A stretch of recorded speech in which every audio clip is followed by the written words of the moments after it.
భారతదేశంలో ఏ వైపు చూడండి ప్రాణం కంటే ఎక్కువగా క్రైస్తవులు ప్రేమించే ప్రార్థనా మందిరాలను పడగొడుతున్నారు.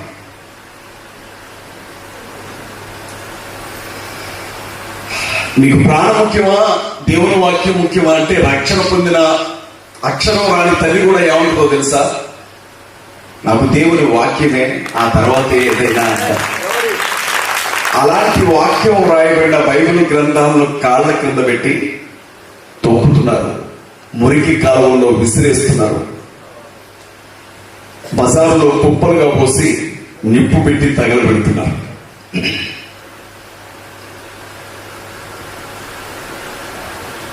ఎక్కడ స్త్రీలు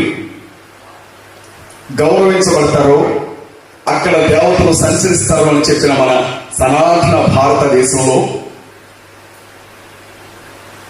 ఒంటి మీద నూలు పోగు లేకుండా ఆడబిడ్డల్ని నడి రోడ్ల మీద నడిపించి మానభంగాలు చేసి చంపుతున్నారు.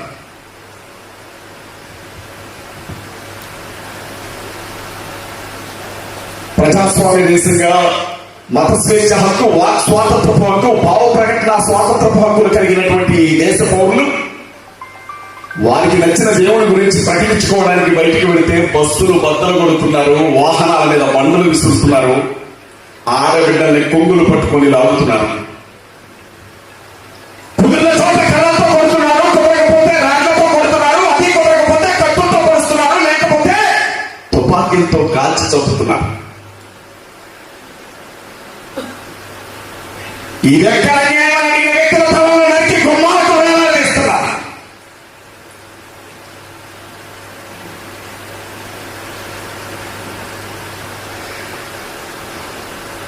ప్రాణం కట్టి ఎక్కువగా పరిశుద్ధంగా భావించే ప్రార్థనా మందిరం లోపలికి పంట పొలాల్లో ఊరబుద్దులు వచ్చి పడ్డట్లుగా పడుతున్నారు.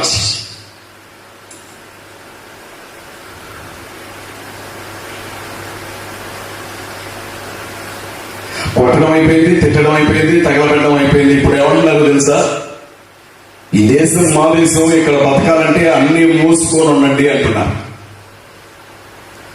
ఇది మా దేశం, ఇక్కడ ఉండాలి అని అంటే మేమేం చేసినా చూస్తూ మౌనంగా ఉండండి అని చెప్తున్నారు.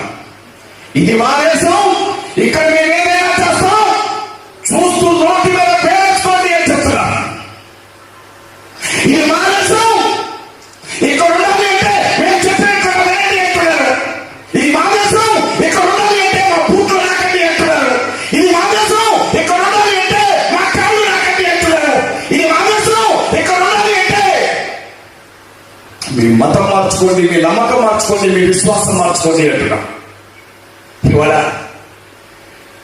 నేనేం తినాలో వాడే నిర్ణయిస్తున్నాడు, నేను ఎలాంటి బట్టలు కట్టుకోవాలో వాడే నిర్ణయిస్తున్నాడు, నేను ఏ దేవుడిని నమ్మాలో వాడే చెప్తున్నాడు, నేను ఏ పాట పాడాలో వాడే చెప్తున్నాడు, నేనేదైనా చేయాలో వాడే చెప్తున్నాడు, నేను ఎక్కడ నిలబడాలో ఎక్కడ నిలబడకూడదో వాడే చెప్తున్నాడు, నేను గడ్డ పెట్టుకోవాలా తన మీద టోపీ పెట్టుకోవాలా అనేది వాడే నిర్ణయిస్తున్నాడు. ఇవాళ నేను బతకాలా చావాలా కూడా వాడే డిసైడ్ చేస్తున్నాడు. మేమేం చేయాలా, మనమేం చేయాలా? మీకు చిన్న విషయం చెప్తాను. భారతదేశంలో ప్రపంచ దేశాలన్నింటిలో జనాభా ఎక్కువగా ఉన్నటువంటి దేశం ఒకప్పుడు చైనా, కానీ ఇప్పుడు భారతదేశం. ఈ భారతదేశ జనాభా సుమారు 143 కోట్లు. 143 కోట్లు ఉన్నటువంటి ఈ భారతదేశంలో మాలలు, మాదిగలు, వారితో పాటు మిగిలిన 49 59 ఉపకులాల వాళ్లే 40 కోట్ల మంది ఉన్నారు. భారతదేశ భూభాగాన్ని 3 భాగాలు చేసుకుంటే ఒక భాగం మొత్తం దళితులే ఉన్నారు. రెండో భాగం వైపుకి వెళ్తే ఎస్సీలు, ఎస్టీలు, బీసీలు, మైనార్టీలు ఉన్నారు. మూడో భాగం వైపుకి వెళ్తే కొంతమంది వాళ్ళు మిగిలిన ప్రాంతం సముద్రంగా ఉంది. కానీ వాళ్ళు మనల్ని ఏమన్నారు తెలుసా? నీకు అసలు ఇక్కడ మాట్లాడే రైటే లేదు అంటున్నారు.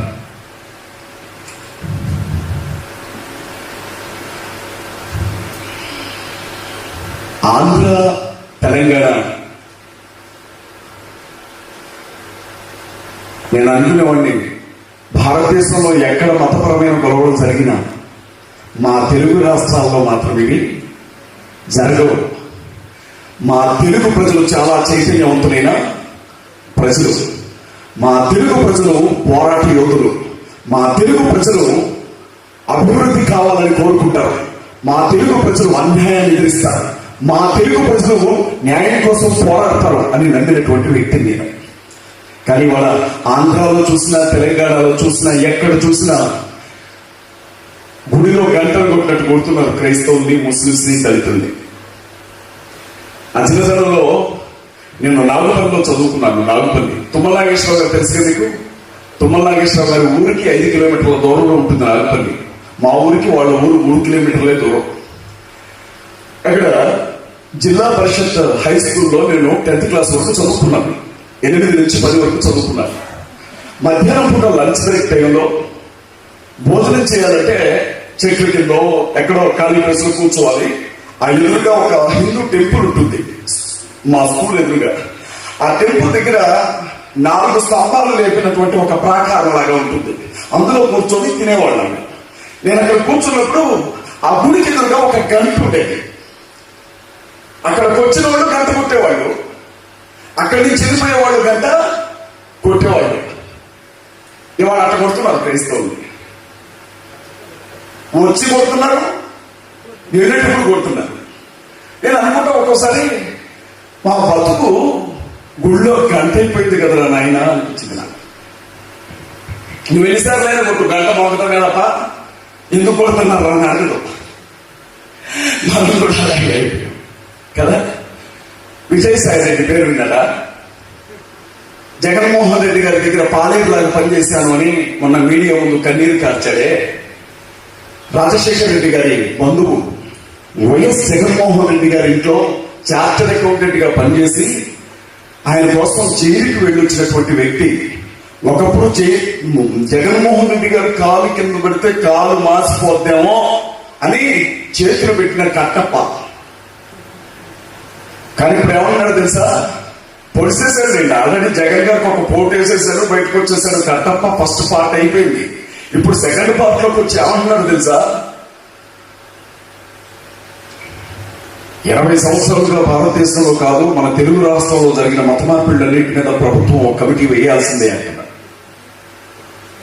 20 ఏళ్లుగా తెలుగు రాష్ట్రంలో జరిగినటువంటి మత మార్పిళ్ళన్నింటికి వ్యతిరేకంగా ఒక కమిటీ వేయాలంట. వేసి ఏం చేయాలంట? అసలు ఎవరెవరు హిందువులు, వీళ్ళు మతం ఎట్ట మారారు, క్రైస్తవులకి ఎంతమంది హిందువులు వచ్చారు, ముస్లింలకి ఎంతమంది హిందువులు వెళ్ళారు, దళితులు ఇంకా ఎంతమంది క్రైస్తవులుగా మారిపోయారు, ఈ లెక్కలన్నీ అర్జెంట్గా బయటకు రావాలి అన్నాడు.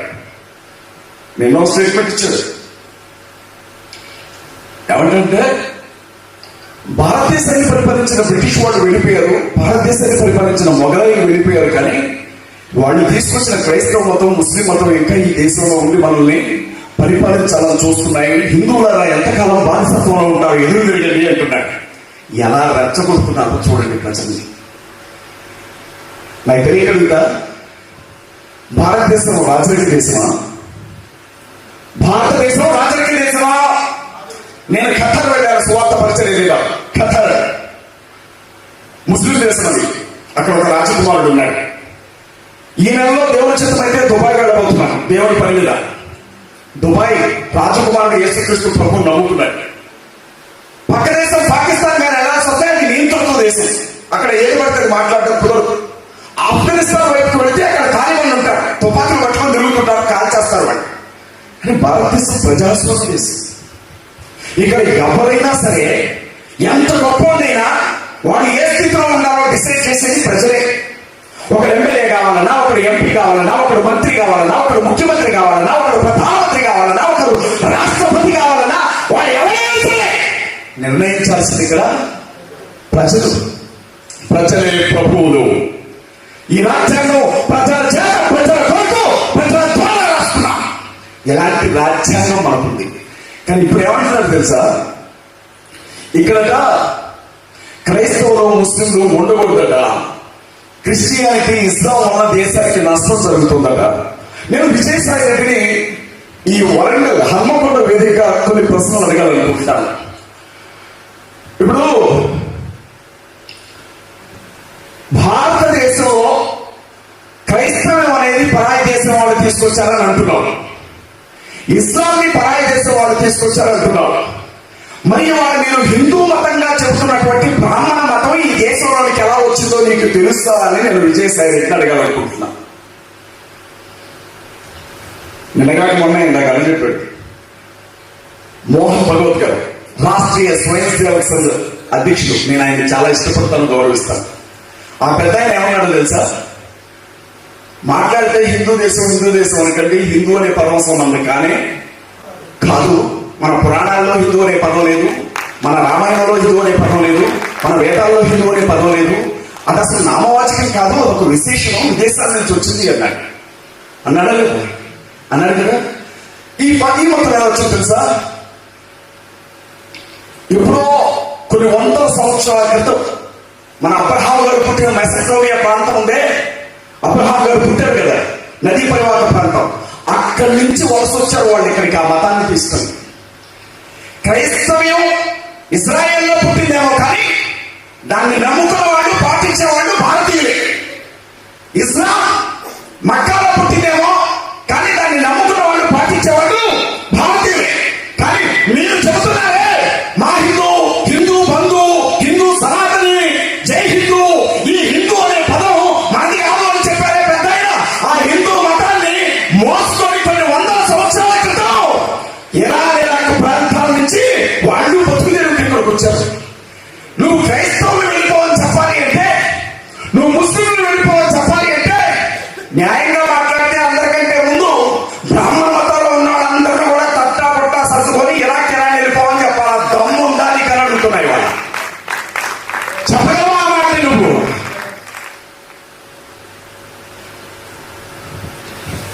ఒకసారి ప్రధానమంత్రిగా ఉన్నారాయన పివి నరసింహారావు గారు, మీ అందరికీ తెలుసు. మన తెలంగాణ నుంచి ఆయన, తెలంగాణ కదా, తెలంగాణలో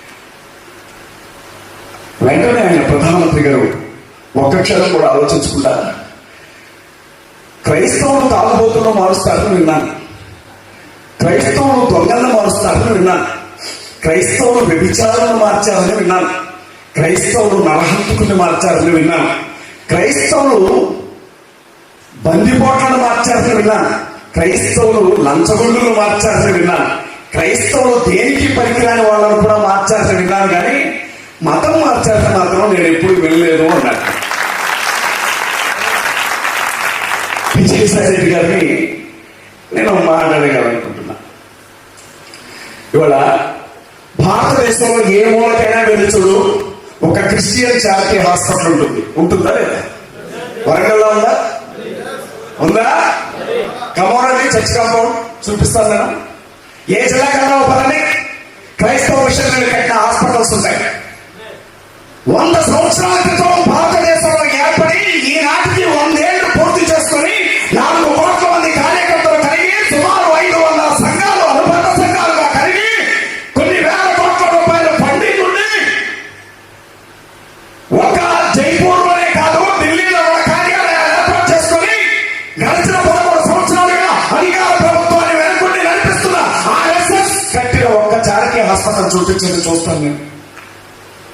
ఒక్క చారిటీ హాస్పిటల్, ఒక్క కాలేజ్, ఒక్క స్కూలు, ఒక్క అనాథాశ్రమం.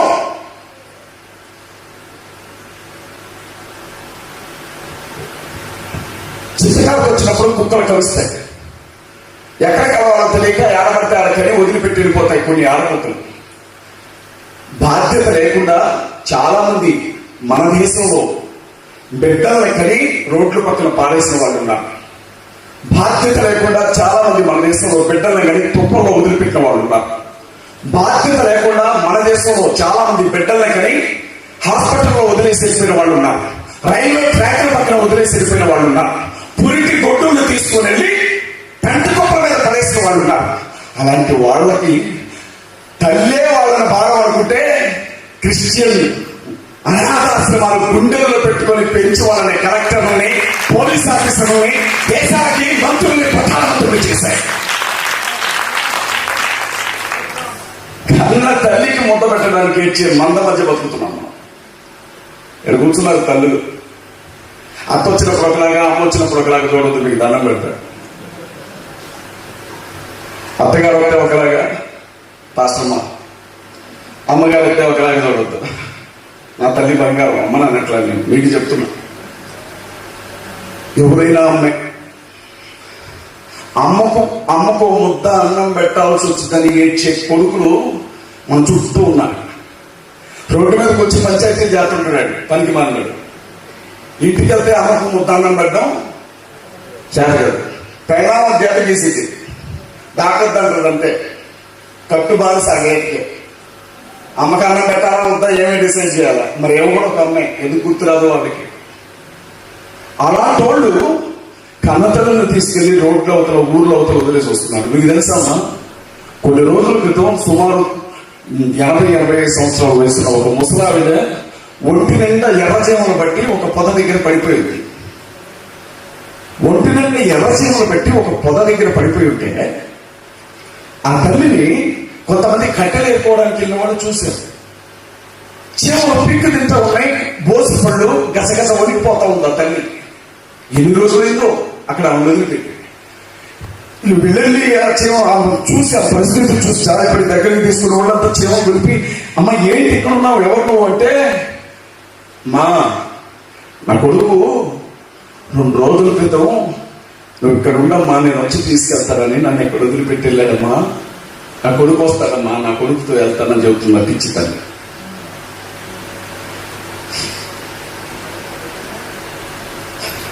కన్న తల్లికి మొట్ట తిండి పెట్టడానికి వచ్చే దరిద్రులు ఉన్నటువంటి మన పక్కన ఏ బంధుత్వం, ఏ బంధవ్యం లేకపోయినా, బంధుత్వం లేకపోయినా, రిలేషన్ లేకపోయినా, ముక్కు లేకపోయినా, ఏ మతమైనా, ఏ కులమైనా, ఏ ప్రాంతమైనా గుండెలు కట్టుకొని అమ్మకు ప్రాణం పోసింది క్రిస్టియన్ చారిటీ అనాథాలు వృద్ధాశ్రమాలు కాదా కాదా? సేవ గురించి మాట్లాడడానికి ఎవరిపోయేది క్రైస్తవులు.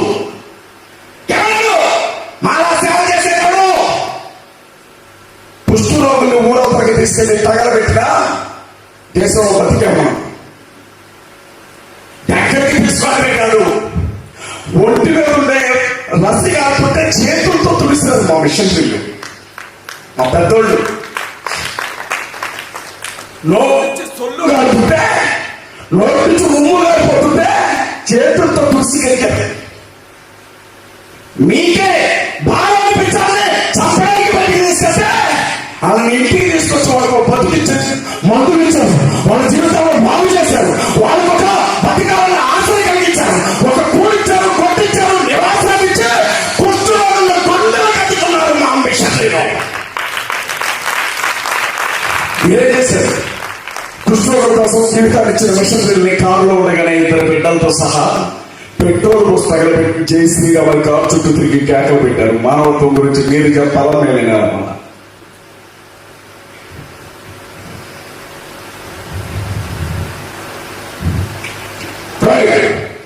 క్రైస్తవులు మా దేశంలో ఉండదురా, మత మార్పిడి కాగలరా, మీరు వెళ్ళిపోవాలి మా దేశం నుంచి. ఈ క్రైస్తవులు నా కుటుంబం. అబ్బా, నీ తెలుగులు పాడుగలదు. క్రైస్తవులతో క్రికెట్ కావాలా? ఎవరాట ఆట? క్రికెట్ కనిపెట్టింది ఎవరు? క్రికెట్ ఏ దేశంలో పుట్టిన ఆట? నన్ను చాలా మంది ఏమని చెప్తారు తెలుసా? అరే బ్రిటిష్ వాళ్ళకి పుట్టిన నా కొడక అంటారు నన్ను. అంటారు అరే తెల్లవాళ్ళకి పుట్టిన నా కొడక అంటారు నన్ను. ప్రభువుని బట్టగా అన్నే అని అనుకుంటాను నేను. అని ఎవడో ఇంగ్లాండ్ కనిపెట్టిన ఆట కోసం 12 వదిలిపెట్టి, కాలేజీ వదిలిపెట్టి, ఉద్యోగం వదిలిపెట్టి, టీవీ రోజు కూర్చొని చప్పట్లు కొట్టి గొడ్డలు తీసుకోవడానికి అన్నా ఎవరు కనిపెట్టిన ఆటన్నా? మన తొక్కుడు పిల్ల కాదు, మన అష్టాసమ్మ కాదా? ఆ ఆట కావాలా? మరి క్రైస్తవ వద్దులే, వాళ్ళు కనిపెట్టిన ఆట కావాలా? మాట్లాడలే కావాలా? ఇప్పుడు నేను మాట్లాడుతుంటే మీకు తెలుసో తెలీదు, మీరైనా కొంత లైవ్లో ఉన్నవాళ్ళు కొంత చూసుకుని కుదిరేస్తారు. నా ఫ్యాన్స్ ఉంటారు, కట్టర్ ఫ్యాన్స్. కత్తి పట్టుకొని పోతార్థం పెట్టుకొని ఉంటాడు రెడీగా. ఒక్క మాట అన్నా తప్పుడు మాట మాట్లాడేది, ఒక్క మాట అన్నా దొరకదయ్యేది అని అంటూ ఉన్నా. నీ చేతిలో ఉన్న సెల్ ఫోన్ కనిపెట్టింది ఎవరు? ఆ సెల్ ఫోన్ లో చూస్తున్న యూట్యూబ్ ప్రారంభం వస్తుంది ఎవరు? ప్రపంచం మొత్తం వాళ్ళు మమ్మల్ని నోటుకొచ్చినట్టు తిరుగుతున్నారే, ఆ ఫేస్బుక్ కనిపెట్టింది ఎవరు? పొద్దున్న లేస్తే ఈ దేశం నుంచి ఆ దేశానికి గాలిలో ఎగిరి ఎల్లొస్తా ఉన్నావే, ఆ విమానాన్ని కనిపెట్టింది ఎవరు? 5 నిమిషాలు ఇంటర్నెట్ లేకపోతే భార్యను కొట్టి మరీ డబ్బులు ఎత్తికెళ్తావే, ఆ డేటా, ఆ ఇంటర్నెట్ ని కనిపెట్టింది ఎవరు?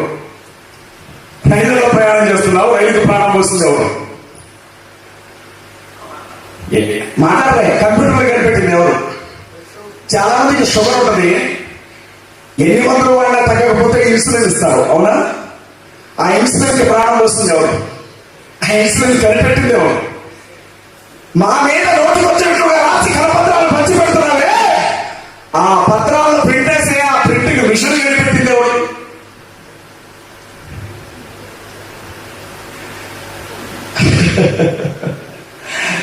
మేము వద్దు, మా పాయింట్ సొక్కాకుండా నీకు వద్దు. నువ్వు కోసి కట్టుకునే జరగాల, గుర్తుపెట్టుకో. నువ్వు లంగోటా కట్టుకునే జరగాల. మేము వద్దా? మీకు కర్నూలు ప్రాంతం నుంచి ఆ ప్రాంతాల గురించి మీకు తెలిసే ఉంది. రాయలసీమకి నీళ్లు ఇవ్వడానికి ముఖ్యమంత్రి వాళ్ళు కూడా కాల కొన్ని సంవత్సరాల క్రితం. ఇప్పుడు పుట్టపర్తి ఏరియా కావచ్చు, సత్యసాయి జిల్లా కావచ్చు, మరికొన్ని జిల్లాల్లో క్రైస్తవ మిషనరీలు 1,00,000 కోట్ల రూపాయల డబ్బు పెట్టి ఈనాటికి కూడా పైప్ లైన్ల ద్వారా నీళ్లు అందిస్తూ ఉన్నారు. ఇక్కడ ఆ నీళ్లుందా? ఈ మాటలు నేనంటే శ్రీవాడక్క, ఈ మాటలు నేనంటే ఒకడు అన్నాడు, భూమి మా దేవత, మరి మా భూమిని వదిలిపోండిరా అన్నాడు. ఇంకోటి అంటాడు, అరే నది మా దేవత, మా నీళ్లు దాకండిరా అంటాడు. ఇంకోటి అంటాడు, సూర్యుడు మా దేవుడు, చంద్రుడు మా దేవుడు, ఆ వెలుగు నీకు వద్దురా అంటాడు. ఇంకోటి అంటాడు, రే అగ్ని మా దేవుడు, దాన్ని వాడద్దురా అంటాడు. నేను కూడా చెప్తా, నేనేం చెప్తా, గాలి మాది మేము నమ్మేశాం, భూమి మాది మేము నమ్మేశాం, అగ్ని మాది మేము నమ్మేశాం అని మీరు అంటున్నారు కదా. ఈ సృష్టి మొత్తానికి యజమాని దేవుడే యెహోవా సృష్టిని చూడిపోయి అని చెప్తాను. నీ నమ్మకం నేనైతే నా నమ్మకం రాదు కదా. నేను నమ్మాను అనే కారణంగా నువ్వు వాడొద్దంటున్నావు, కానీ మా కష్టం మా శ్రమతో నేను కలిపెట్టివి. అవునా కదా? ఇక్కడ అంటాడు, భారతదేశంలో మెజార్టీ మేమే ఉన్నాం, మీరు ఇక్కడ మాట్లాడొద్దు, మీరు వెళ్ళిపోవాలి దేశం నుంచి. చిన్నారా లేదా ఈ మాట? ఈ దేశంలో మెజారిటీ మేమే ఉన్నారా, మీరు మైనార్టీలు మాట్లాడద్దు, ఈ దేశం నుంచి వెళ్ళిపోండి అన్నారు. నా ప్రశ్న కూడా సమాధానం చెప్పండి. భారతదేశంలో మెజార్టీలు మీరే ఉన్నారు, నిజమే. అయితే ఈ దేశాన్ని మేము వదిలిపెట్టి వెళ్ళిపోతాం. మా భూమి మీద 195 దేశాల్లో 125 దేశాలు క్రైస్తవ దేశాలు, 58 దేశాలు ముస్లిం దేశాలు, దేవుడే 80 దేశాలు ఉన్నాయి. ఇవాళ ఇది మాది అని మీరు చెప్తున్నటువంటి దేశం ఒక భారతదేశమే. మరి భూమి మొత్తం మీద యేసు ప్రభువును నమ్ముతున్న వాళ్ళు సుమారు 300 కోట్ల మంది ఉన్నారు. మీరు 33 కోట్ల మంది కూడా లేరు. మరి మీరు వెళ్ళిపోండి, మెజార్టీ భూమి మాది, భూలోకం మొత్తం మెజార్టీ మాది, మరి మీరు వెళ్ళిపోవాలా? నేను తెలివితేటలు చూపెడుతున్నారా? అడిగేవాళ్ళు లేక అమాయకులు పట్టుకొని కొడతారా? అడగడానికే ఏర్పాటు చేశాము ఈ పొలిటికల్ ఫ్రంట్. విజయసాయిరెడ్డి సమాధానం చెప్పాలి. 5 ఏళ్ళు 10 ఏళ్ళు ఉన్న ఆడపిల్లలకి బాల్య వివాహాలు చేస్తే భర్త వయసు ఏమో 60 ఏళ్ళు 70 ఏళ్ళు, ఆడబిడ్డ వయసు 10 ఏళ్ళు 15 ఏళ్ళు.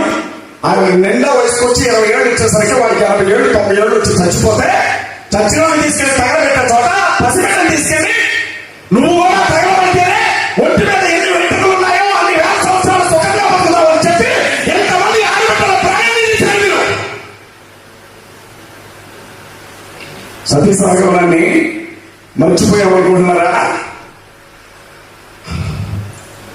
ఒకప్పుడు ఈ దేశాన్ని పరిపాలించినటువంటి చక్రవర్తులు మాదిగలు, మహాదిగలు, భారతదేశాన్ని పరిపాలించిన తొలి చక్రవర్తులు మాదిగలు.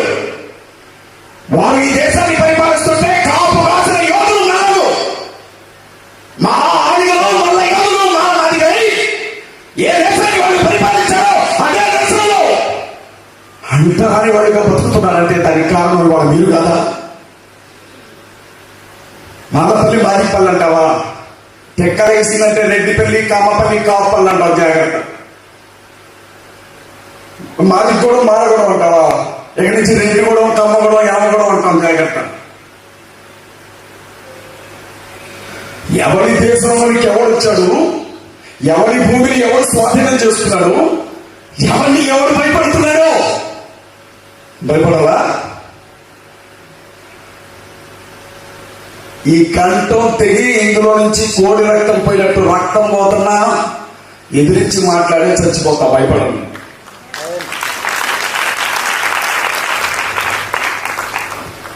నువ్వెంత భయపడ్డా నీ అన్నం నువ్వే వండుకోవాలా, నువ్వెంత భయపడ్డా నీ ఉద్యోగం నువ్వే చేసుకోవాలా, నువ్వెంత భయపడ్డా నీ బిడ్డ పెళ్లి నువ్వే చేయాలా, నువ్వెంత భయపడ్డా నీ వస్త్రాలు నువ్వే కొనుక్కోవాలా, నువ్వెంత భయపడ్డా నీ స్థలం నువ్వే కొనుక్కోవాలా, నీ ఇల్లు నువ్వే కట్టుకోవాలా, నువ్వెంత భయపడ్డా దేవుడు ఇచ్చిన ఆయుష్కాలం వరకే బతకాలి. నువ్వు భయపడ్డంత మాత్రాన ఏది ఇంత పెరగదు. గుర్తుపెట్టుకో. ఈ మాత్రం దానికి ఎవరు భయపడతారు? వీళ్ళకి ఎవరు భయపడతారు? ఎందుకు భయపడతారు?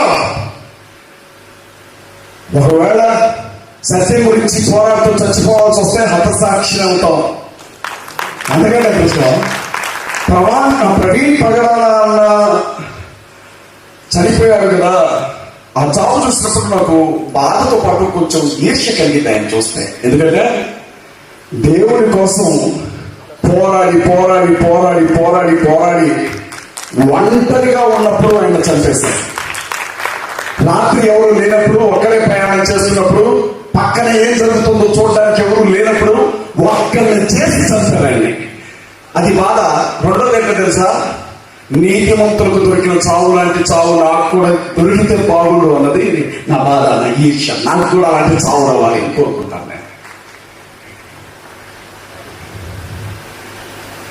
అని ఎవడు చచ్చిపోయాడు. ఎందుకు చచ్చిపోయాడు అంటే తిండి ఎక్కువైందండి. తిండి ఎక్కువ చచ్చిపోయాడు. తిన్నదరక చచ్చిపోయాడు. నిజమే. తిన్నదరకపోతే ఫుడ్ పాయిజన్ అయిందండి. నిజమేనమ్మా?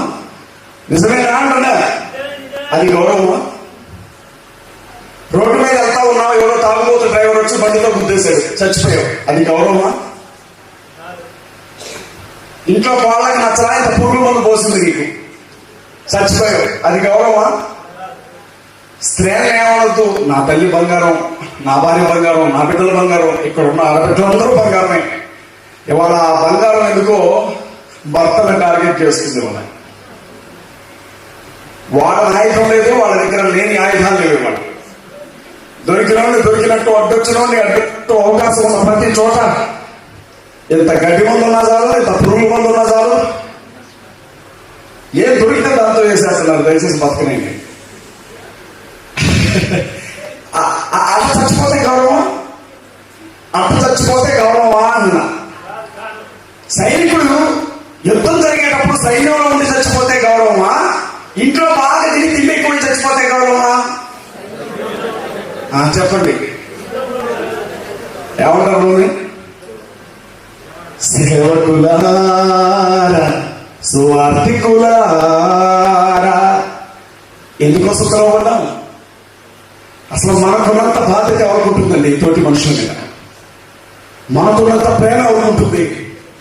మనలాగా తినే అన్నం తీసి పెట్టగలిగింది ఎవరు?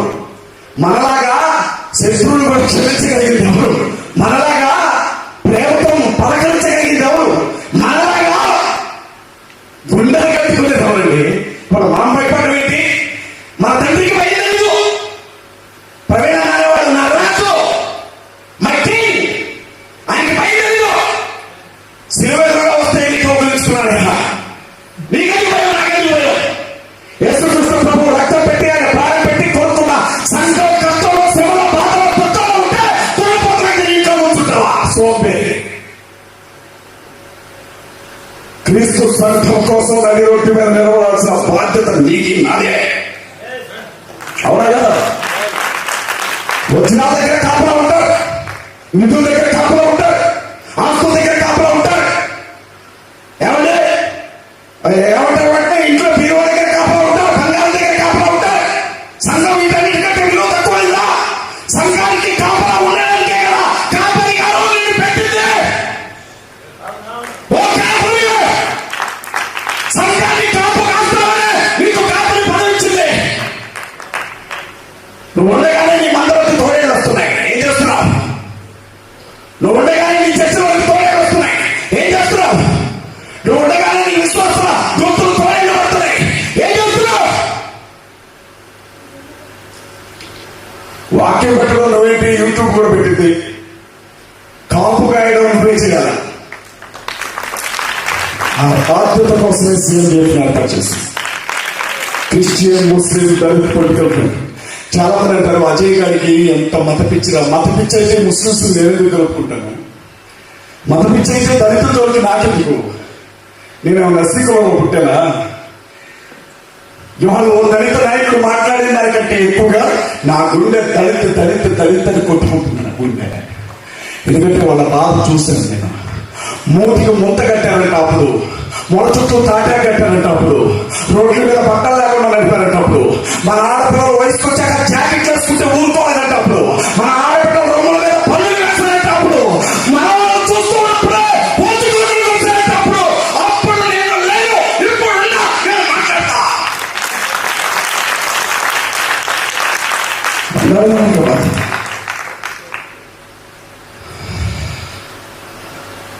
పెద్ద అంటాడు, మీరు ఇంకొక గంట చూసినా నేను ఏ తప్పు పదం మాట్లాడను. టైం పోకదా ఉపయోగం ఏమో నిలుపుండి. వెళ్ళే పాన్ షాప్ దగ్గర, బీర్ షాప్ దగ్గర, పేకాడ దగ్గర కూర్చొని ఈ పని మీరు చేసుకోండి, నేను దొరకను. ప్రవక్తల ఆత్మలు వారి స్వాధీనంలో ఉంటాయి, గుర్తుపెట్టుకోవాలి. పెద్ద అంటాడు, ఏ పెద్ద ఆర్ఎస్ఎస్ చీఫ్ మోహన్ భగవత్ గారు. ఒక్కొక్కసారి ఆయన యేసు ప్రభువులకు మాట్లాడతాడు, ఒక్కోసారి ఆయన వైపు చూస్తే వెనకంటే భయంకరమైన వ్యక్తి లేదేమో అనిపిస్తుంది. ఆయన అంటాడు, ఎవరెవరినైతే బలవంతంగా మతం మార్చి క్రైస్తవానికి తీసుకెళ్లారో మన హిందువులందరినీ బలవంతంగా వెనక్కి తీసుకెళ్ళాలని చెప్పాడు 2 రోజుల క్రితం. ఇక చూడండి, చాలా మంది అంటారు ఇప్పుడు ఏముందరా ముందుంది ముసల్లా పండగ, చర్చలో కూర్చొని చూస్తున్నావు చూడు. నీ చర్చగా కాళ్ళు వచ్చిన రోజు అదే బాబు నీ చర్చకి రాడు. ఇంట్లో కూర్చొని మనసు మీద కాళ్ళ మీద కాలాడించుకుంటూ చూస్తున్నావు సెల్ ఫోన్ లో. చూడు బాగా చూడు. నీకు ఒక రోజు వచ్చింది, ఆ రోజు సీఎం డిప్యూటీ నీ పక్షాన్ని నిలబడు. రాబోయే రోజులు భయంకరంగా ఉండబోతున్నాయి. మీకు తెలియదా? తెలుసా? తెలియదా? భార్యాభర్తలు ఇంట్లో కూర్చొని ప్రేయర్ చేసుకుంటుంటే వనపర్తిలో పాస్టర్ గారిని కొట్టిన రోజు ఎవడైనా మాట్లాడినా? హైదరాబాద్ నడిపొడ్డున రోడ్డు పక్కన ఒకటి ఫ్లెక్సీ పట్టుకున్నాడు. నీ ఆస్తి జోలికి వచ్చాడా? నీ కుటుంబం జోలికి వచ్చాడా?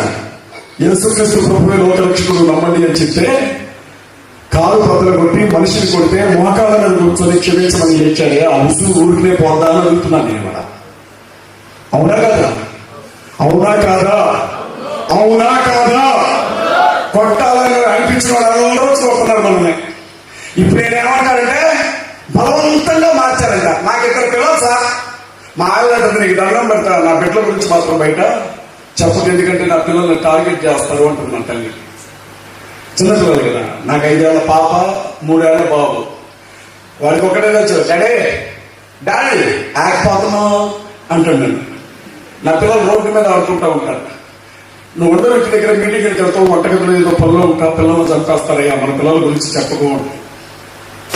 నేను చూడలేదా అజయ్ బాబు తలను నడుపుతానన్న వీడియోలు చూడలేదా? నడి రోడ్డు మీద నడిచేస్తా ఉన్న వీడియోలు చూడలేదా?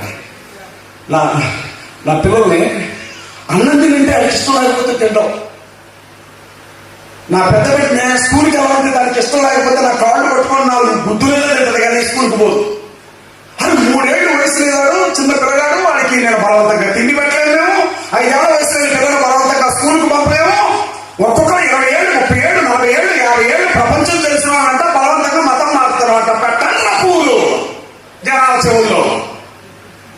వింటున్నారుగా, పూర్వకంగా జనాల చెవుల్లో బలవంతంగా మాట్లాడాలంట. ఓకేనైనా నిజమే అనుకున్నాం. కాసేపు పేటంగా కట్టి పెట్టి ఎవరు లేనప్పుడు వాళ్ళు మతం మార్చి చర్చిలో కూర్చోబెట్టినా అనుకో, నేను బతికినంత కాలం కట్టి పట్టుకుని ఆడే ఉన్నాయి. కాదు ఎందుకంటే ఎటు పోనా ఆడు మళ్ళీ వెలిసి బయటకు వెళ్తానే అయినా ఈ మాత్రం తెలియదా? అయ్యో, ఎలాంటి వ్యక్తులు నాయకులుగా మనల్ని పరిపాలిస్తున్నారో చూడండి. బలవంతంగా మతం మార్చడం అయ్యే పనేనా? నిజం చెప్పండి, నిజం చెప్పండి. ఒక బజార్లో ఒక కుక్క కాపలా కాస్తుండేదట. ఆ బజార్లో అందరూ ధనవంతులే. దొంగతనం చేయడానికి దొంగలు వచ్చినప్పుడల్లా ఈ కుక్క ఎదురు తిరిగేది. ఎన్ని ప్రయత్నాలు చేసినా బజార్లో మాత్రం దొంగతనం చేయలేకపోయిందంట కుక్క. అప్పుడు ఆ దొంగలకు ప్లాన్ వేశారట. బజార్లో ఉండే వాళ్ళందరూ కూడా ఈ కుక్క కన్నం పెడుతున్నారు, మనం దీన్ని చంపితే ఇల్లు ఊరుకోరు, చంపకపోతే దొంగతనం చేయడం కుదరదు. ఏ జనం అయితే దీనికి అన్నం పెడుతున్నారో ఆ జనమే దీన్ని చంపేలాగా చేయాలనుకున్నారట. అనుకొని ఈ కుక్కకు పిచ్చెక్కింది, ఇది సొల్లు కలుగుతుంది, ఇది పిచ్చి కుక్క, వచ్చేపోయే వాళ్ళు కలిసి రాకుంది, ప్రమాదం ప్రమాదం అని బట్టగాల్చి మేలేశారట. అన్నం పెట్టిన జనమే దాన్ని రాళ్ళతో కొట్టి చంపారట. ఇవాళ ఈ దేశాన్ని విశ్వాసంతో కాపు కాసిన క్రైస్తవుల్ని అలాగా చంపేలాగా బట్టగాల్చి మనం మీద వేస్తున్నాం కాదా? అవునా కదా? అవునా కదా? చారిటీ అన్న పదానికి అర్థం తెలుసా మీకు? రెండు చొక్కాలు ఉంటే ఒక చొక్కా ఇవ్వమని చెప్పింది బైబుల్. రెండు ఉంటే చాలు నీకు ఒక చొక్కా ఇచ్చేసాయని చెప్పింది. తినడానికి రెండు ముద్దలు ఉంటే ఒక ముద్ద పెట్టని చెప్పింది బైబుల్. మేలు చేయడం తెలిసి చేయకపోతే అది కూడా పాపమే అని చెప్పింది బైబుల్. అలాంటి గ్రంథాన్ని కాళ్ళతో తొక్కుతారా? లెక్క అడుగుతాం ఒక్కొక్కరిని. ఈ వేదిక మీద నుంచి మోహన్ భగవత్ గారికి చెప్తున్నారు, సార్ మీరు చాలా పెద్దలు. నరేంద్ర మోడీ గారే ఆయన మాట వింటారు. ఆర్ఎస్ఎస్ కంటికి కనిపించకుండా దేశాన్ని నడిపిస్తున్న అతిపెద్ద సంస్థ. ఆ సంస్థ గురించి మాట్లాడేటప్పుడు కొంచెం జాగ్రత్తగా మాట్లాడకపోతే ఎలీషాలను ఎప్పుడో వెళ్ళి చంపేస్తారు. ఎందుకంటే చేతిలో కర్ర ఉడుకుంటుందో బర్రె అనే సామెత ఒకటి ఉంటుంది. కర్ర వాళ్ళ చేతుల్లో ఉంది, బర్రె ఉంది. మనం జాగ్రత్తగా మాట్లాడకపోతే ఎలీషాల నమ్మకస్తులు అసలే తక్కువ. నీ వర్ధంతి సభలో నేను మాట్లాడలేను, వచ్చి గుర్తుపెట్టుకో. ఎందుకంటున్నానంటే నాకు తెలుసు ఏం చేయగలను. ఇవాళ నేను ఆయనతో చెప్పాలనుకుంటున్నా, దేశభక్తికి నిజంగా ఏదైనా కొలమానం ఉంటే క్రైస్తవులకి, దళితులకి, ముస్లింలకి ఉన్నంత దేశభక్తి ఇంకెవరికి ఉండదు. నిజం చెప్తున్నాను నేను. కాపు గాయడం మొదలు పెట్టారంటే ప్రాణం వేరే వదిలిపెట్టరు. ఈ దేశం పచ్చగా ఉందంటే దానికి కారణం క్రైస్తవులు, ముస్లింలు, దళితుల కష్టం కూడా అన్న విషయాన్ని మీరు జ్ఞాపకం ఉంచుకోవాలి.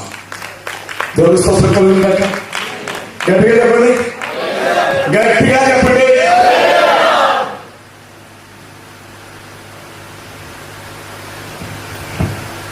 రాజ్యాంగాన్ని మారుస్తారట, క్రైస్తవులకి ముస్లింలకి ఉండే ఓటు హక్కు రద్దు చేస్తారట, వాళ్ళ దేవుడికి చేయగొట్టకపోతే ఈ దేశంలో బతికినవరట, మనకు నచ్చిన దేవుడిని నమ్ముకోకూడదట. ఇది సరైనది కాదు. ఇంత జరిగింది కదా. చివరి మాట చెప్తున్నాను, నేను కూడా వెళ్తాను, చాలా దూరం వెళ్ళాలి. ఇక అన్నవాళ్ళన్నీ చెప్పాక మిగతా నేను చెప్పడం అది కరెక్ట్ కాదా? నేనేం చెప్పదలుచుకున్నానంటే, హతసాక్షిగా చనిపోయిన స్టెఫన్ని నేను చూడలేదు, కానీ విన్నాను. హతసాక్షిగా చనిపోయిన పౌలుని నేను చూడలేదు, కానీ విన్నాను. కానీ చనిపోయింది హతసాక్షిగానైనా నోరు తెరిచి ధైర్యంగా చెప్పుకునే మనిషి నేను ఈ రాష్ట్రంలో చూశాను. ప్రవీణ్ పగడాల. అందరూ చనిపోయిన ఆయన చూస్తున్నారు. నేనేమనుకుంటానంటే, ఒక మనిషిని ఎన్ని దెబ్బలు కొట్టుంటే చచ్చిపోవాలి, ఎంత దారుణంగా కొట్టుండాలి. అవునా కదా? చాలా మంది అన్నారు, ప్రవీణ్ పగడాల గారి భార్య మాట్లాడలేదు, వారి పిల్లలు మాట్లాడలేదు, నువ్వు ఎందుకు మాట్లాడతావు అజయ్ బాబు అంటే, ఏం మాట్లాడింది ఆడబిడ్డ? అందరూ కలిసి వాళ్ళు ఏం చేశారు? అంత గొప్ప సేవకుని ప్రభుత్వం, ప్రతిపక్షాలు, అధికార పక్షం, హిందుత్వవాదులు, ఆర్ఎస్ఎస్, విశ్వ హిందూ పరిషత్తు, బజరంగలు, పోలీసులు అందరూ కలిసి ఏం చేశారు? తాగుబోతం చేశారండి. అంత గొప్ప సేవకుని తాగుబోతం చేశారు. ఏం చేయాలో అర్థం కాని ఆ తల్లి ఏం చేసిందో తెలుసా? మరి ఇక్కడ ఉన్నారో ఆవిడ అమెరికా వెళ్ళిపోయారో మహాతల్లి నాకు తెలియదు. వెళుతూ ఒక రహస్య సందేశాన్ని క్రైస్తవులకు వదిలిపెట్టి వెళ్ళింది ఆ తల్లి. ఏం చేశారో తెలుసా? ప్రవీణ్ పగడాల గారి సమాధి మీద హతసాక్షి అని రాసి వెళ్ళిపోయింది ఆ తల్లి.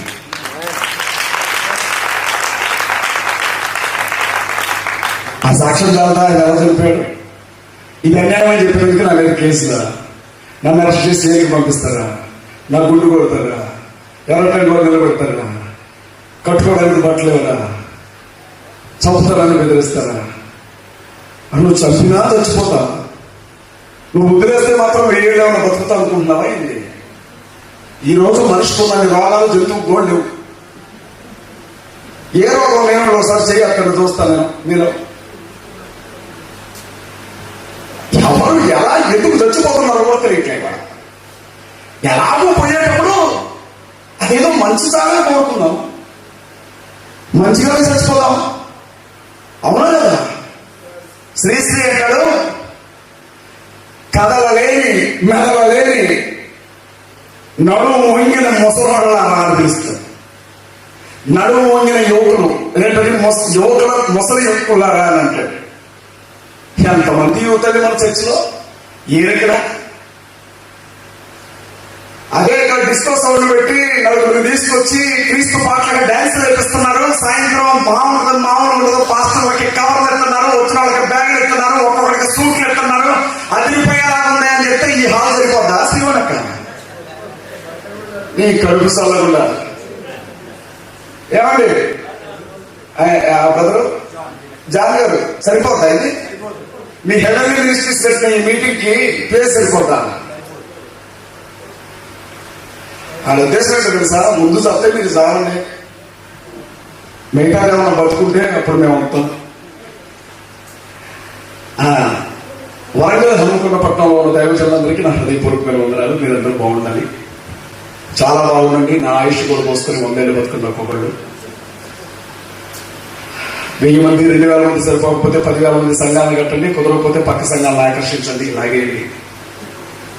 సైకిల్ మీద తిరిగి కలిసిపోయారేమో బండ్లు మీద తిరగండి, బండ్లు నచ్చకపోతే కార్లు కొనండి, కార్లు కుదరకపోతే హైదరాబాద్ పెద్ద కారు వ్యాన్లు కొనండి. ఎటు తిరిగినా 4 బౌన్సర్లు పెట్టుకోండి. మరి వాళ్ళెవరు అనేరు చర్చ్ మెంబర్స్ అండి. నాకు మీ డైలాగ్ ఎక్కడుంటే నాకు బాగా తెలుసు. ఎక్కడైనా అజయాలను వేసేస్తారని చెప్పి రాలా, ఎలీషాలను ఎక్కడైనా వేసేస్తారని వచ్చారు వాళ్ళిద్దరు.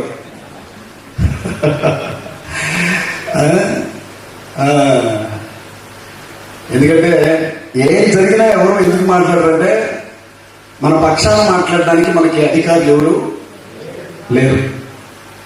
ఎంత జరిగితే నిండు వేదిక మీద కొన్ని వేల మంది ముందు ఆంధ్ర రాష్ట్ర ముఖ్యమంత్రి గారు ప్రవీణ్ అని తాగుబోతున్నా ఏం చేశాం? ఏమన్నా చేసావా? డిప్యూటీ సీఎం గారు ప్రవీణ్ తాగుబోతు అన్నప్పుడు నవ్వితే ఏమన్నా చేసావా? కళ్ళ ముందే గొప్ప నేను చెప్తున్నా, ప్రవీణ్ పగడాల గారి మాట్లాడే మాటలు వింటే ఒక్కొక్కరికి దిమ్మ తిరిగి బొమ్మ ఏర్పడి ఎంత జ్ఞాని. అపోస్తలుడైన పౌలు 14 పత్రికలు కొత్త నిబంధనలో రాశారేమో, ప్రతి మనిషి గుండెలో అలాంటి పత్రికలు రాసిన వ్యక్తి ప్రవీణ్ పగడాల. అలాంటి వ్యక్తిని చదివితే ప్రతిపక్ష నాయకుడు జగనన్న మాత్రం మాట్లాడా? చంద్రకి ఏమన్నా మాట్లాడిందా? పోనీ మా రాష్ట్రం నుంచి వచ్చిన మనిషి మీ రాష్ట్రంలో తప్పడం ఏంటి అని రేవంత్ రెడ్డి గారు ఏమన్నా మాట్లాడా? చిలకూరు బాలాజీ టెంపుల్ పూజారి మీద దాడి జరిగితే అందరికంటే ముందే లేడు కేటీఆర్. ప్రవీణ్ గురించి నోరు తెలుసు ఒక మాట అన్నాడా? దేశంలో ఏం జరిగినా మాట్లాడే సిపిఐ పార్టీలైనా మన బతుకుల గురించి మాట్లాడాయా? నేను చెప్తున్నాగా, ఎవరికి అక్కర్లేని బతుకులు ఏమైనా ఉన్నాయంటే అవి క్రైస్తవులవి, దళితులవి, ముస్లింలవి. తెలంగాణకి అతి నయం ముస్లిం ముస్లింలకి సింహం లాంటి అసదుద్దీన్ ఓవైసీ అయినా ఉన్నాడు కనీసం. మన బతుకు ఒకడు కూడా లేదు. మనకు పార్టీ లేదు, పార్టీ ఉంటే నాయకుడు లేడు, నాయకుడు ఉంటే క్యాడర్ లేదు, క్యాడర్ ఉంటే నాయకత్వం లేదు. నేను పోటీ చేస్తా, మా ఇంట్లో 2 ఓట్లు ఉంటాయి కానీ ఒకటే పడుతున్నాను.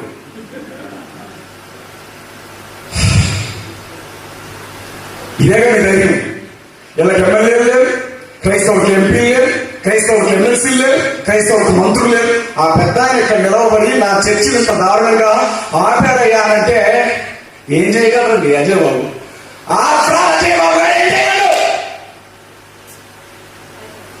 నా ఇంటిని కూర్చున్నారని షోకాస్ నోటీస్ పంపించారు. 2 రోజులు కదా ఉంది, నా ఇల్లు కూర్చేస్తారని కలెక్టర్ దగ్గర నుంచి షోకాస్ నోటీస్ వచ్చింది. రేపటికి షోకాస్ నోటీస్ కి సమాధానం చెప్పడానికి మా భావన పంపించి నేను ఇక్కడికి వచ్చాను. రేపటి తర్వాత నా ఇల్లు హైకోర్టు స్టే అవ్వకపోతే ఎప్పుడైనా కూర్చేయచ్చు. ఏం చేయగలను నేను? నాకు పెద్ద నాయకత్వం, నేను పెద్ద లీడర్, నేను ఆయనకి జనం. అధికారం కావాలి క్రైస్తవుడికి. సైనింగ్ అథారిటీలో క్రైస్తవులు ఉండాలి. 100 మంది ఎస్పీలు ఉంటే మన జనాభా దామాషాలో కనీసం 20 మంది క్రైస్తవ ఎస్పీలు ఉండాలి. దేశంలో ఒక 100 మంది కలెక్టర్లు ఉంటే మన క్రైస్తవులు ఏమన్నా మనకు చదువు రాదా? అదే చదివితే ఆ పదవులు వచ్చేది అనొద్దు. ఎందుకంటే నేను దోషం పెట్టుకుంది, అప్పుడే సూట్ వేసుకుంది, అంబేద్కర్ వారసులు మేము. మీకైనా మాట్లాడవచ్చు రాదని నాకు తెలియదు. మా పాస్టర్ అంటే అమెరికా వాడు కూడా మెసేజ్ చెప్తాడు ఇంగ్లీష్ లో. మా వాళ్ళ సంగతి తెలియదు. కలెక్టర్గా మన వాళ్ళు ఉండాలి, ఎలక్ట్రానిక్ మీడియా, ప్రింట్ మీడియాలో మన వాళ్ళు ఉండాలి, కోర్టుల్లో చర్చలుగా మన వాళ్ళు ఉండాలి, ఆర్టీఓలుగా ఎంఆర్ఓలుగా మన వాళ్ళు ఉండాలి, మున్సిపల్ కమిషనర్లుగా మన వాళ్ళు ఉండాలి, ఎమ్మెల్యేలుగా మన వాళ్ళు ఉండాలి, ఎంపీగా మన వాళ్ళు ఉండాలి, మంత్రులుగా మన వాళ్ళు ఉండాలి, ముఖ్యమంత్రిగా మన వాళ్ళు ఉండాలి, దేశ ప్రధానమంత్రిగా మన వాళ్ళు ఉండాలి. ఎందుకో తెలుసా? ఏమీ లేకపోతేనే దేశం మొత్తం మాది అనుకునే ఈ క్రైస్తవులు అధికారాన్ని చేతికిస్తే ప్రతి హిందూ జీవితంలో నుంచి పేదరికాన్ని నిలబెడతారు, ప్రతి హిందూకి అన్నం పెట్టగలుగుతారు, ప్రతి హిందూకి ఉద్యోగం ఇవ్వగలుగుతారు, ప్రతి హిందూకి లంచగొండితనాన్ని పరిపాలన అందించగలుగుతారు, ప్రతి హిందూ మత విశ్వాసాలను పాటించుకోవడానికి అవకాశం ఇస్తారు, ప్రతి హిందూ ధైర్యంగా బతికే శక్తి ఇస్తారు. ఇవన్నీ చేయగలిగిన వాళ్ళు క్రైస్తవులు. కానీ అదే మన బతుకు ఒక పంచాయతీ సర్పంచ్ కూడా లేడు మనకి. అవునా కదా? క్రైస్తవులకు రాజకీయం ఎందుకండి?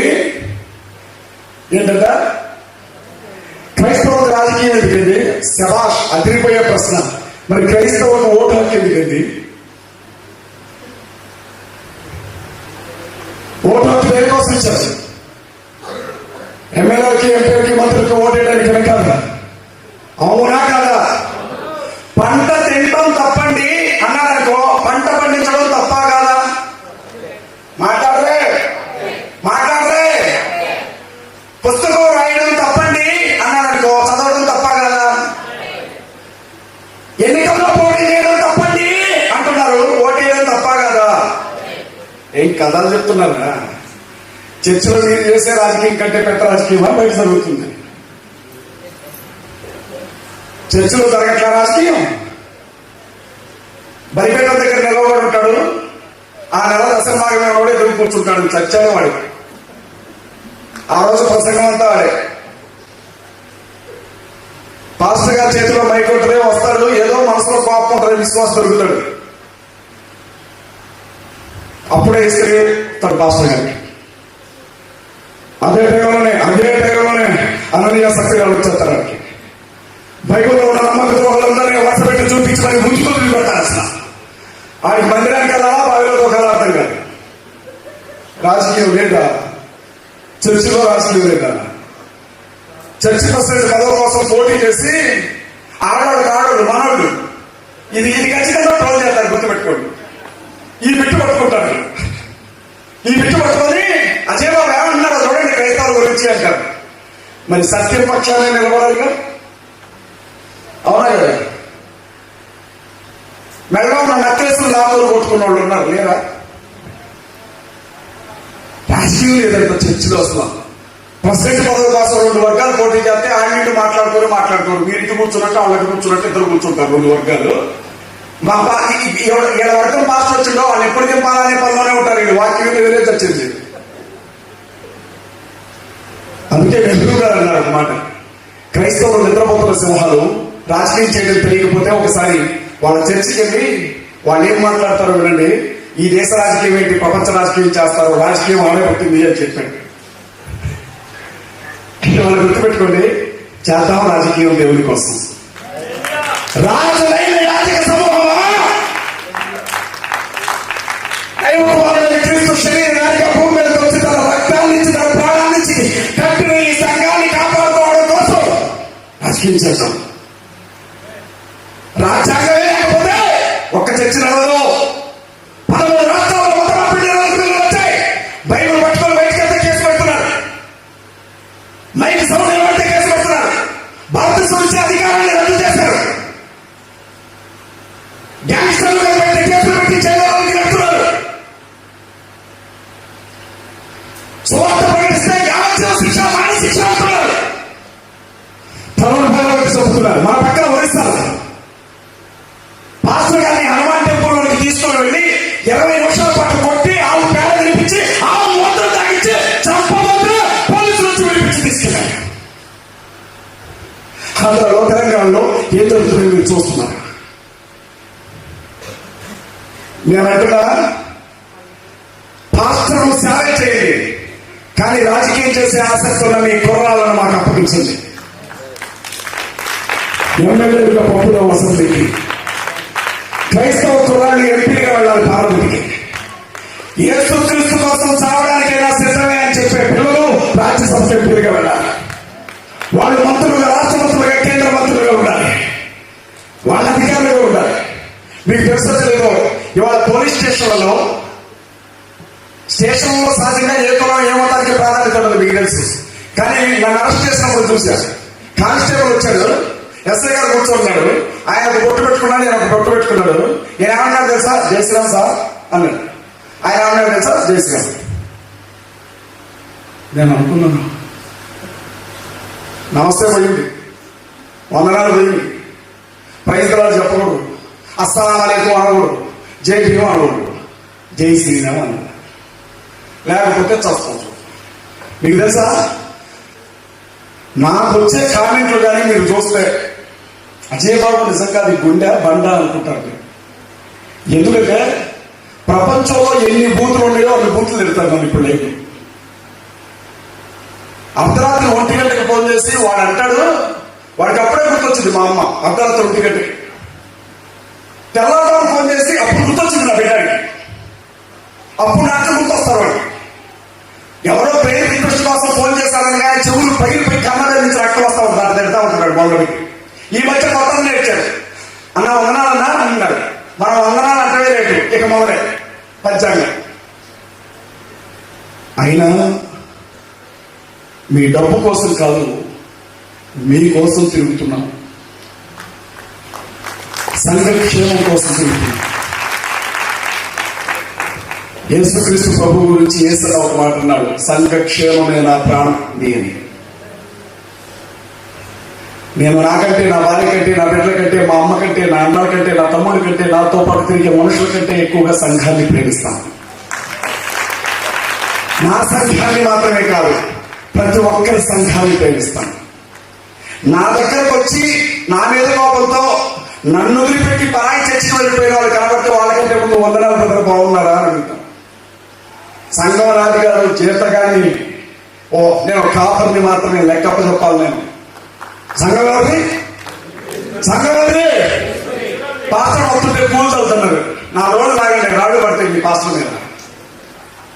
కథలు పడుతున్నారు, కథలు. ఏది ఏమైనప్పటికీ వచ్చే ఎన్నికల్లో ఆంధ్రాలో 175 నియోజకవర్గాల్లో, తెలంగాణలో కనీసం ఒక 25 నియోజకవర్గాల్లో ఎమ్మెల్యే అభ్యర్థులు నిలవబెడతాం. హన్మకొండ వేదిక చెప్తున్నాను. నీ మొదలనే కేఏ పాల్ గారు నిలబడితేనే ఫ్యామిలీలో 7 ఓట్లు ఉంటే 3 వచ్చినాయి అంటావా? నువ్వు ఎట్టయినా మాట్లాడు, కానీ అమెరికాలో నిలవబడి, అమెరికా అసెంబ్లీలో నిలవబడి, అమెరికా అసెంబ్లీని గడగడలాడించిన ఒకే ఒక్క మగాడు మక్కయ్యప్ప. ఆయన కాలి గోటితో కూడా ఇవాళ ఎవడు సమానం కాదు. ప్రపంచ దేశాల అధ్యక్షులు వస్తేనే బయట కూర్చోబెట్టే అమెరికా, ఆయన వస్తే తెచ్చి చేతులు కట్టుకొని నిలబడ్డది. అది కేఏ పాల్. నేనేంటో తెలుసు, నా బలం ఏంటో తెలుసు, ఎదురున్న మనిషి ఏంటో తెలుసు, ఒక శక్తి ఏంటో తెలుసు. కించపరిచే కుసంస్కారం నాకెప్పుడు లేదు. కానీ గుర్తుపెట్టుకోండి, ఈసారి టీఆర్ఎస్ గెలవాలన్నా కాంగ్రెస్ గెలవాలన్నా 80 లక్షల మంది ఉన్నారు తెలంగాణలో క్రైస్తవులు. 80 లక్షల మంది ఓట్లు ఎట్టేస్తే అతనే ముఖ్యమంత్రి కావాలో చెప్తున్నాను. అర్థమవుతుందా నేను చెప్పేది? తెలంగాణ మొత్తం 10 లక్షల మంది ఉన్నారు ముస్లింలు, కానీ వాళ్ళకి 10 మంది ఎమ్మెల్యేలు ఉన్నారు, 2 ఎంపీలు ఉన్నారు. తేడా వస్తే సింహాలే. నేనంటున్నా, మరి 80 లక్షల మంది మనం ఉన్నాం, మనకి ఎంతమంది ఎమ్మెల్యేలు ఉండాలా? ఉండాలా వద్దా? ఉండాలా వద్దా? ఇదే బాధ్యత మీద తిరుగుతున్నాం. అర్థమైతే అండగా నిలబడండి. అర్థం కాలేదా? ఎంతసేపు ఎంటర్టైన్మెంట్ ఇచ్చారు అనుకోని నవ్వి ఎమ్మెల్యే మినిస్టర్స్ వాళ్ళు ఏమైనా అన్నం పెడితే తిరిగి వెళ్ళిపోండి. మీ అందరికీ నా హృదయపూర్వకమైన వందనాలు. Praise the lord. జై భీమ్. అస్సలాము అలైకుం. హిందువులందరికీ నమస్తే. మీ అందరికీ నా హృదయపూర్వకమైన వందనాలు. Thank you very much.